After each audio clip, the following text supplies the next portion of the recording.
நண்பர்கள் அனைவருக்கும் வணக்கம்.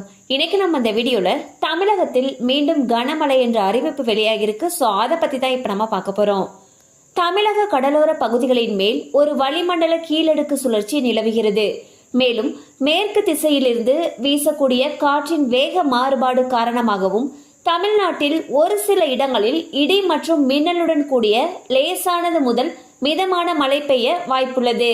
மேலும் கோவை மாவட்ட மலைப்பகுதிகள், நீலகிரி, கடலூர், புதுக்கோட்டை, தஞ்சாவூர், திருவாரூர், நாகப்பட்டினம், மயிலாடுதுறை ஆகிய மாவட்டங்கள் மற்றும் காரைக்கால் பகுதிகளில் ஓரிரு இடங்களில் கனமழை பெய்யும் வாய்ப்புள்ளது. அத்துடன் ஆகஸ்ட் 6 மற்றும் 7 ஆகிய தேதிகளில் ஓரிரு இடங்களில் இடி மின்னலுடன் கூடிய லேசானது முதல் மிதமான மழை பெய்யவும் வாய்ப்புள்ளது.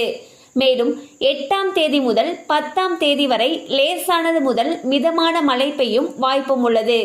மேலும் மத்திய வங்கக்கடல் மற்றும் அதை ஒட்டிய தெற்கு வங்கக்கடல் பகுதிகளில் சூறாவளி காற்று மணிக்கு 45 கிலோமீட்டர் வேகத்தில் வீசும். 6ஆம் தேதி மத்திய வங்கக்கடல் மற்றும் தென்மேற்கு வங்கக்கடல் பகுதிகளில் சூறாவளி காற்று மணிக்கு 55 கிலோமீட்டர் வேகத்தில் வீசும். ஸோ பார்த்தீங்கன்னா தமிழகத்தில் அடுத்த சில நாட்களுக்கு பல மாவட்டங்களில் கனமழை பெய்ய வாய்ப்பிருப்பதாக சென்னை வானிலை ஆய்வு மையம் அறிவிச்சிருக்காங்க.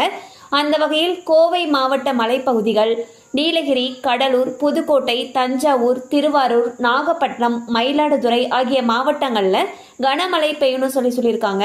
அது மட்டும் இல்லாம கடலை ஒட்டியுள்ள பகுதிகளில் சூறாவளி காற்று மணிக்கு 45 கிலோமீட்டர் முதல் 55 கிலோமீட்டர் வேகத்தில் வீசும்னு சொல்லியிருக்காங்க. கண்டிப்பா அந்த அப்டேட் உங்களுக்கு பயனுள்ளதா இருந்திருக்கும் நம்புறோம். மேலும் இது போல அப்டேட்ஸ் உங்களை உடனே ரீச் ஆகணும்னு நினைச்சீங்கன்னா நம்ம சேனலோட தொடர்ந்து இணைந்திருங்கள். தேங்க்யூ ஃபார் வாட்சிங்.